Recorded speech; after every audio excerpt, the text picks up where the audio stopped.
السلام علیکم ورحمۃ اللہ وبرکاتہ۔ الحمدللہ الحمدللہ الحمدللہ الصلاۃ والسلام علیکہ یا سید المرسلین خاتم النبیین محمد مصطفیٰ احمد مصطفیٰ آقائے دو جہاں محمد الرسول اللہ صلی اللہ علیہ وآلہ وسلم۔ قال اللہ تبارک و تعالیٰ فی القرآن المجید بسم اللہ الرحمن الرحیم ان اللہ وملائکتہ یصلون علی النبی یا ایھا الذین آمنوا صلوا علیہ وسلموا تسلیما۔ قال اللہ تبارک و تعالیٰ فی الکتاب الحکیم بسم اللہ الرحمن الرحیم وما ارسلناک الا رحمۃ للعالمین۔ اللہ کا شکر ہے، پروردگار کا احسان عظیم ہے، آقائے دو جہاں محمد رسول اللہ صلی اللہ علیہ وآلہ وسلم کا صدقہ ہے، میرے جد حضرت سیدنا امام حسن حضرت سیدنا امام حسین رضی اللہ عنہ کا صدقہ ہے، حضور غوث اعظم حضور غریب نواز کا صدقہ ہے، میرے پیر کامل رحمۃ اللہ علیہ کا صدقہ ہے کہ آج کا مقدس و مبارک ہمارے آقا مولا حضرت محمد رسول اللہ صلی اللہ علیہ وآلہ وسلم کا پیغام حق عالم اسلام کے لیے، دنیا کے لیے یہ پیغام دیا جا رہا ہے کہ میرے آقا صلی اللہ علیہ وآلہ وسلم کی سیرت طیبہ کیا ہے، میرے آقا صلی اللہ علیہ وسلم کی اخلاق کریمہ کیا ہے۔ میرے آقا صلی اللہ علیہ وسلم سے دنیا والوں نے، عالم اسلام کے تمام مذاہب کے لوگ بھی میرے آقا سے بہت کچھ لیا ہے، ہر آدمی آپ سے ہی سیکھے ہیں۔ اور میرے آقا صلی اللہ علیہ وآلہ وسلم 12 ربیع الاول دوشنبے کے دن صبح صادق کے وقت اللہ کے رسول صلی اللہ علیہ وآلہ وسلم دنیا میں تشریف لائے تو میرے آقا کی میلاد ہوئی۔ جیسا ہی میرے آقا صلی اللہ علیہ وسلم کی میلاد ہوئی، اس کے بعد میں جیسا ہی میلاد ہوئی، اس کے بعد جیسے بڑے ہو رہے تھے آپ، مکے کی سرزمین پہ آپ دنیا میں تشریف لائے اور 25 سال کی عمر میں آپ کا نکاح مبارک ہوا۔ اس کے بعد 40 سال کی عمر میں آپ نے اعلان نبوت فرمایا ہے۔ اعلان نبوت 40 سال کی عمر میں اعلان کرنے لگے، لوگ ایمان کی طرف آنے لگے، ایک اللہ کو ماننے لگے۔ اللہ کے رسول فرمانے لگے کہ قولوا لا الہ الا اللہ انا محمد رسول اللہ صلی اللہ علیہ وآلہ وسلم فرمانے لگے میرے آقا کہ آؤ ایک اللہ کی طرف، میں اللہ کا رسول ہوں۔ کئی لوگ آتے گئے، جس میں سیدنا ابو بکر صدیق آ گئے جو دنیا کے پہلے مسلمان ہیں، سیدنا عمر فاروق اعظم تشریف لائے، عثمان غنی رضی اللہ عنہ آئے، حضرت علی کرم اللہ وجہ دنیا کے پہلے بچوں میں ایمان لانے والوں میں ہیں، اور عورتوں میں ام المومنین خدیجہ الکبریٰ رضی اللہ عنہ ام المومنین، اللہ کے رسول صلی اللہ علیہ وسلم کے زوجہ محترمہ مکرمہ، آپ ام المومنین ہیں، آپ دنیا کی پہلی عورت ایمان لائی۔ میرے آقا کا پیغام دیکھیں، پیغام حق آپ نے جو پہنچایا، دنیا کے لوگ ایمان لاتے گئے، صحابہ اکرام ایمان لائے، تابعین تبع تابعین ائمہ کا ساری دنیا میں اسلام کا پیغام دیا۔ اور آج لوگ یہ بولتے، الگ الگ قسم کی بات بولتے، بولنا یہ ہے کہ سب سے پہلے یہ پیغام اللہ کے رسول نے دیا ہے کہ give respect and take respect. یہ جو پیغام ہے میرے نبی نے فرمایا ہے کہ عزت دو اور عزت لو، اور میرے حضرت قبلہ رحمۃ اللہ علیہ فرماتے ہیں کہ اللہ کے رسول نے فرمایا کہ عزت وہی کرتا جو عزت کروا لینا جانتا۔ اگر ہم دوسروں کی عزت کریں گے تو اللہ تعالیٰ ہمارے لیے، لوگ ہماری عزت کرنا شروع کرتے، اللہ ان کی دلوں میں ڈالتا بات کو۔ اب ہمارا حساب ایسا ہو گیا کہ ہمارے اندر تکبر آ گیا، فخر آ گیا۔ اللہ کے رسول فرمانے لگے کہ تکبر فخر اللہ کو پسند نہیں ہے۔ شیطان پوری عبادت کرتا تھا، علم میں تم میں آگے تھا، لیکن اس کے پاس تکبر تھا۔ تکبر کی وجہ سے اللہ تعالیٰ نے اس کو راندہ درگاہ کر دیا، اللہ کی بارگاہ سے نکال دیا اللہ تعالیٰ نے۔ تو اسی طریقے سے کہ ہمارے لیے پیغام ہے، اللہ کے نبی نے پیغام دیا کہ لوگوں عبادت کرو، تلاوت کرو، نمازیں پڑھو، ذکر و اذکار کرو، لیکن تمہارے اندر عاجزی کو اختیار کرو۔ اللہ کے نبی کا پیغام، عاجزی اختیار کرو۔ فخر تکبر اللہ کو پسند نہیں۔ حدیث مبارک میں فرماتے ہیں اللہ کے رسول، آج ساری دنیا، پوری دنیا مل کے یہی بات لے گئے کہ عزت دینا ہے ہم کو، عزت کرنا ہے ہم کو۔ ہر آدمی یہ پیغام کو لے کے جو آدمیوں کو اللہ تعالیٰ ترقی دینا چاہ رہا وہ لوگ عزت کر رہے، اور اللہ کے رسول صلی اللہ علیہ وآلہ وسلم نے ساری دنیا میں امن کا پیغام دیا ہے۔ آپ کی سیرت طیبہ پورے اٹھا کے دیکھیے، کہ آپ نے امن کا پیغام، پیس کا پیغام دیا، آپ نے لڑائی جھگڑے کا نہیں دیا۔ آپ نے لڑائی جھگڑے کو ختم کرنے کے لیے، وہ زمانہ تھا بربریت کا زمانہ تھا، لوگ عورتوں کو، بچیوں کو زندہ کاٹ دیتے تھے، ایک دوسرے کی دشمنیاں تھی، عرب کی سخت دشمنی تھی۔ ایسے عالم میں اللہ کے رسول صلی اللہ علیہ وآلہ وسلم، بسم اللہ الرحمن الرحیم، وما ارسلناک الا رحمۃ للعالمین، اللہ کے رسول وسلم رحمت عالم بن کے دنیا میں 12 ربیع الاول دوشنبے کے دن صبح صادق کے وقت اللہ کے رسول تشریف لائے، لا کر یہی پیغام دیا کہ دنیا میں امن سے رہو، جھگڑا نہیں، فخر نہیں۔ اللہ کے رسول صلی اللہ علیہ وآلہ وسلم جب کبھی گلیوں سے گزرتے تھے، روایتوں میں ہے، اللہ کے رسول ارشاد فرمان لگے، جب کوئی گلی سے گزرتے تھے تو ایک عورت تھی، یہودی عورت تھی، آپ کے اوپر کوڑا ڈالتی تھی، کچرا ڈالتی تھی۔ آج ہمارے کو اگر کوئی، ہم جا رہے تو کوئی آدمی ہم کو گھور کے دیکھا تو ہم کو بہت غصہ آ جاتا، لیکن دیکھیے وہ عورت کچرا، یہودی کی عورت تھی، کچرا ڈالتی تھی، بار بار کچرا ڈالتی تھی، جدھر جب روز جاتے تو، لیکن اللہ کے رسول مسکرا کے نکل جاتے تھے۔ کبھی آپ کے پاس اندر تکبر، فخر نہیں تھا، مسکراتے تھے، سر جھکاتے تھے، نکل جاتے تھے۔ ایک دفعہ ایسا ہوا کہ آپ آئے، تشریف لائے، وہ راستے سے گزر رہے تھے، وہ عورت نہیں نظر آئی، جیسا ہی نہیں نظر آئی لوگوں سے پوچھنے لگے یہاں ایک عورت رہتی تھی، یہ عورت نہیں نظر آتی، کہاں ہے؟ تو بولنے لگے وہ عورت بیمار ہے، تو پوچھنے لگے اس کا گھر کہاں ہے؟ فلانی جگہ ہے۔ اللہ کے رسول وہاں تشریف لے گئے، اس کے گھر تشریف لے گئے، وہ دیکھ کے اٹھ کے بیٹھ گئی، بیمار تھی، اٹھ کے بیٹھ گئی۔ اللہ کے نبی ایک کچرا ڈالنے والی کو، گستاخ کو، اللہ کے نبی عیادت کے لیے آئے، نبی کی شان میں گستاخی کرتی تھی، لیکن اللہ کے نبی کیا کرے، اس کو عیادت کرنے کے لیے آئے، اٹھ کے بیٹھ گئی، حیران ہو گئی، اس کے بعد کلمہ پڑھنے لگی، ایمان والی ہو گئی۔ یہ میرے نبی کے اخلاق ہیں، بیمار اگر کوئی ہے تو عیادت کرنا، یہ نبی کی سنت ہے، سیرت ہے۔ کوئی بیمار ہے، ہاں ہمارا دشمن ہے، ہم اس کے پاس کیوں جانا، ایسا سوچتے، ایسا نہیں سوچنا چاہیے۔ دشمنی کو بازو رکھ کے اللہ کے نبی کا جو سنت ہے، جو سیرت ہے، اس کے مطابق جا کے عیادت کریں گے تو نیکیاں ملیں گی۔ فی زمانہ یہی پیغام ہے، اللہ کے نبی کا بھی پیغام ہے، اور ہم بھی یہی پیغام دیتے کہ اپنے جو بھی دشمنی ہو یا عقیدے ہو یا اور کوئی بھی چیز ہو، ہم تو اہل سنت جماعت کے ہیں، لیکن بتا رہے، پھر بھی پیغام دے رہے کہ آج کے زمانے میں اتحاد کی ضرورت ہے، اتفاق کی ضرورت ہے، ہر چیز کو بالائے طاق رکھیے، مل جل کے کلمہ طیبہ لا الہ الا اللہ محمد رسول اللہ صلی اللہ علیہ وآلہ وسلم کے پیغام کے ساتھ ہم آگے بڑھیں گے۔ ہمارا اتحاد کے ساتھ ہم مسلمان تمام مل کے شانہ بشانہ اگر آگے بڑھیں گے، ایک دوسرے کو گری ہوئی نظر سے نہ دیکھتے ہوئے محبت کی نظر سے آگے بڑھیں گے تو ہمارے لیے بہت بڑی بات ہو جائے گی، اور کوئی ہم کو ٹیڑھی نظر سے نہیں دیکھے گا۔ ہمارا اتحادی بہت بڑی تلوار ہے، اتحاد کے ساتھ چلیں گے تو کئی لوگ یہ ہو جائیں گے۔ ہمارے اللہ کے نبی فرماتے ہیں کہ اپنے اخلاق اور اتحاد کے ساتھ آگے بڑھنے میں اور بہت بڑی بات ہو جائے گی، اور پانی میں چھڑی مارنے سے پانی الگ نہیں ہوتا۔ ہم تو ایمان والے ہیں، ہمارے سینے میں کلمہ طیبہ ہے، کلمہ طیبہ سینے میں رکھنے کے بعد بھی ایک دوسرے سے دشمنی رکھنا، بھائی بھائی سے دشمنی رکھنا، یہ کہاں تک صحیح ہے؟ بولیے۔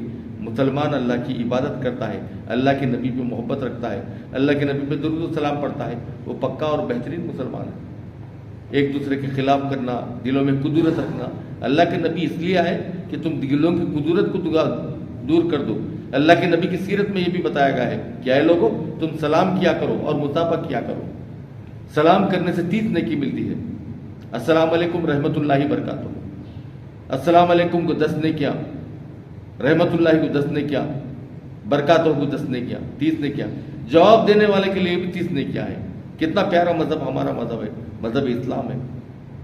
اگر سلام کرے تو نیکیاں ملے، 30 نیکیاں، سلام کرنے والے کو 30 نیکیاں، جواب دینے والے کو۔ کتنا پیارا مذہب ہمارا مذہب ہے، ذرا غور کیجیے آپ۔ ایسے مذہب پہ چلنے والے اگر مل جل کے، اگر عبادت گاہ میں، نماز میں، مسجد میں اگر جمع ہو جائیں گے تو بہت بڑی بات ہو جائے گی، مسجد بھی آباد ہو جائے گی، ہمارا اتحاد بھی ہو جائے گا، اللہ سے محبت کرنے والے ہم بندے بن جائیں گے، اللہ کے رسول کی محبت رکھنے والے ہم امتی بن جائیں گے۔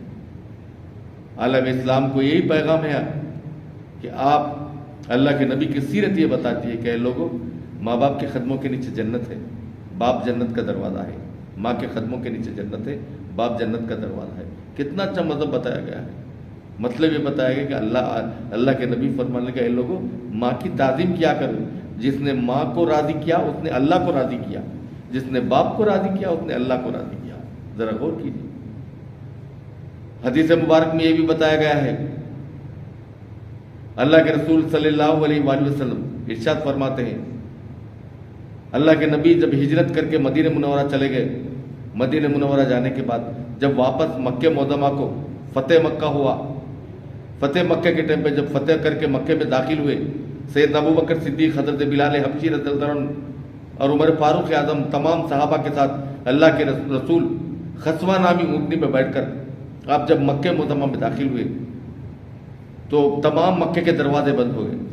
جو اللہ کے نبی کو ستائے پورے لوگ اپنے اپنے دروازوں کو بند کر لیے، لیکن اللہ کے رسول اپنے سر کو جھکائے، اونٹ کے اوپر جھکا کے فرمانے لگے کہ اے بلال، اے ابوبکر، اعلان کرو، آج عام معافی کا اعلان ہے، عام معافی کا اعلان۔ تو عام معافی کا جیسا اعلان ہوا، اعلان کرنے منادی دینے لگے حضرت بلال کہ آج عام معافی ہے، جو لوگ ہیں تمام کو معاف کر دیا گیا۔ اللہ کے نبی کعبہ شریف میں داخل ہو کے اعلان کرنے لگے کہ اے لوگوں، آج عام معافی کا اعلان ہے، مجھے جو بھی ستایا میں تمام کو معاف کرتا ہوں۔ اور نماز ادا کرنے لگے، کعبے کو پاک کرنے لگے۔ اب اس کے بعد میں ایک منظر اور کا رات کا وقت آیا، ایک عورت اپنی گٹری لے کے جا رہی تھی،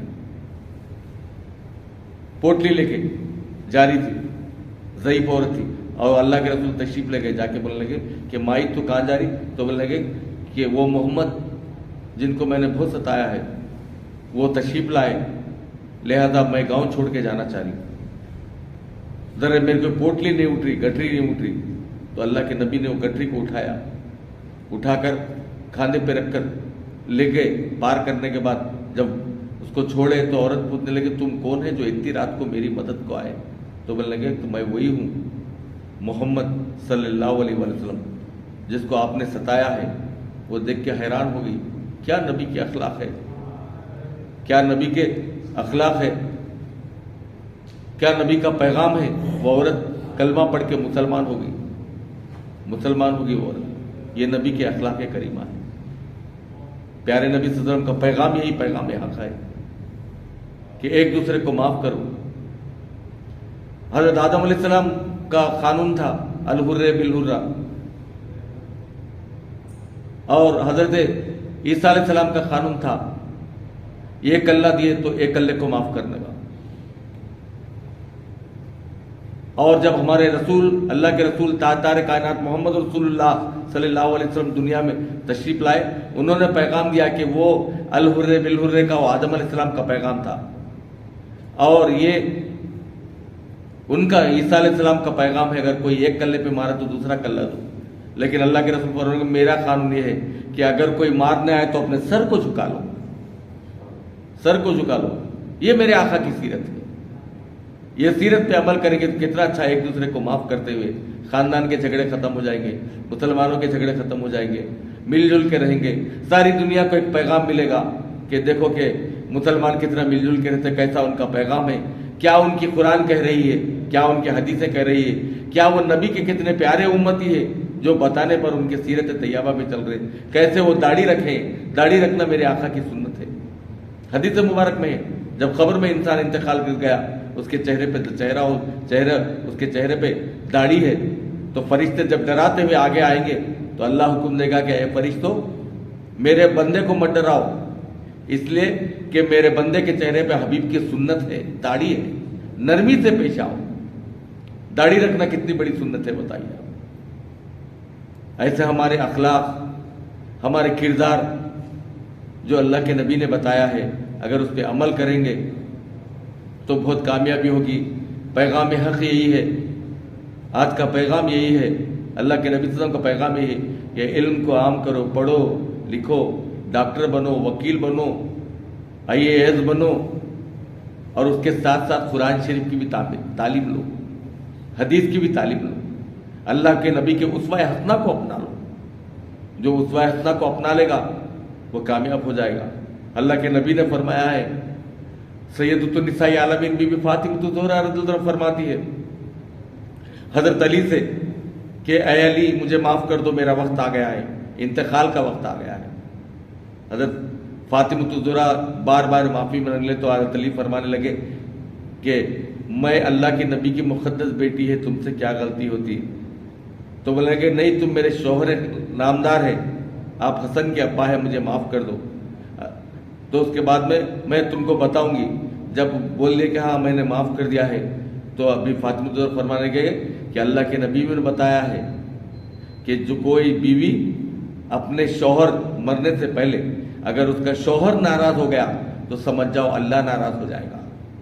جس نے شوہر کو خوش کر کے، اگر دنیا میں خوش کر کے اگر وہ دنیا کو چھوڑ کر اللہ کے پاس چلے گی تو سمجھو اللہ خوش ہو، اللہ راضی ہو جائے گا۔ شوہر کو راضی کرنا اللہ کو راضی کرنا ہے۔ کیسا نبی کا پیغام ہے، ذرا غور کیجیے۔ میاں بیوی کا تعلق سے اور ماں باپ کے تعلق سے کتنا بڑا پیارا، ماں کے قدموں کے نیچے جنت ہے، باپ جنت کا دروازہ ہے، کتنا پیارا قانون ہے اسلامی قانون۔ اگر اس پہ چلیں گے تو ہمیں کامیابی مل جائے گی۔ برادران اسلام سے خواہش کی جاتی ہے، میرے مسلمان بھائیوں سے خواہش کی جاتی ہے کہ تاج لگانے میں مت شرماؤ، پگڑی بننے میں مت شرماؤ، اسلامی لباس پہننے میں مت شرماؤ۔ ہم مسلمان ہیں، ہم کپڑے پینٹ بو شرٹ پہنے تو بھی ہم کو مسلمان کہا جائے گا، اگر کرتا پیجامہ پہنیں گے تو مسلمان کہا جائے گا، تاج لگائے تو بھی ہم کو مسلمان کہا جائے گا، تاج نہیں بھی لگائے تو مسلمان کہا جائے گا۔ لیکن اگر اللہ کے نبی کی سیرت کو اپناتے ہوئے، اسلامی چہرہ اختیار کرتے ہوئے، تاج لگا کے داڑھی رکھ کے مسلمان آگے بڑھے گا تو کامیاب و کامران ہو جائے گا۔ میری بات سمجھنے کی کوشش کیجئے کہ فی زمانہ اب سخت ضرورت ہے، ہر چیز کی ضرورت ہے، مسلمانوں کے ملنے کی، جلنے کی، دلوں کی قدرتوں کو دور کرو۔ مصافحہ، اللہ کے رسول بولے لوگوں مصافحہ کیا کرو، بغل کے ہوا کرو۔ مصافحہ کرنے سے دلوں کی قدرتوں کو دور ہو جاتی ہے۔ تمام بزرگان دین، اولیاء اعظام، سرکار غوث اعظم رضی اللہ عنہ، سرکار غریب نواز رضی اللہ عنہ، ہندوستان میں آ کر سرکار غریب نواز بھی یہی پیغام دیا کہ اللہ کے نبی نے فرمایا ہے کہ جڑ جاؤ۔ جڑنا اللہ کو پسند ہے، ٹوٹنا اللہ کو پسند نہیں۔ حدیث مبارک میں اللہ کے رسول فرمانے لگے کہ اے لوگوں، صبح میں بڑی اگر کوئی عبادت ہے تو اتحاد اور اتفاق ہے، لہذا اتحاد اتفاق اللہ کے رسول کو بہت پسند ہے۔ تو لہذا یہی پیغام ہے، اللہ کے نبی کا پیغام ہے، اللہ کے نبی صلی اللہ علیہ وسلم کا پیغام ہے، اللہ کے رسول کا پیغام ہے کہ آپ اپنے اتحاد کو قائم رکھنا ہے، اپنے اخلاق کریمہ سے دوسرے لوگوں کو جھکانا ہے۔ تلوار کی زور پہ اسلام نہیں پھیلا، اخلاق کی زور پہ اسلام پھیلا ہے۔ یہ بات کو یاد رکھ لیجیے۔ ہمارا ایمان، ہماری قرآن کیا کہہ رہی ہے۔ اگر بچے قرآن نہیں پڑھ رہے تو قرآن کی تعلیم دیجیے، بچپن سے عادت ڈالیے، اور انشاءاللہ تعالیٰ اگلی بار اور بھی جو سیرت طیبہ کے بارے میں انشاءاللہ پیغام دیتے رہیں گے، آپ حضرات کو پیغام ملتے رہے گا۔ لہذا اللہ سے دعا ہے کہ اللہ تبارک و تعالیٰ ہم کو عمل کرنے کی توفیق عطا فرما دے اور عالم اسلام میں اتحاد اور اتفاق کو قائم فرما دے۔ امتیاز دواخانہ، گھنگرو باندھنے والے ڈاکٹر کا دعا اور دوا کے ذریعے علاج۔ چھوٹے بچے ڈر جائیں، دانت نکلتے وقت تکلیف کا ہونا، نیند کا نہ آنا، نظر کا لگ جانا، خے ہونا، زیادہ رونا، اس کے علاوہ بڑوں کے لیے گیسز، بھوک کا نہ لگنا، گھٹنوں میں درد، بواسیر کے علاوہ مردانہ کمزوری کے ساتھ ساتھ تمام زنانہ امراض کا گارنٹی کے ساتھ کیا جاتا ہے علاج۔ ربط قائم کریں، اوقات کار صبح 11 بجے دن سے شام 8 بجے تک۔ ملنے کا پتہ نزد مدینہ مسجد، پرانا بس اسٹینڈ، بودھن۔ Phone number 9908376171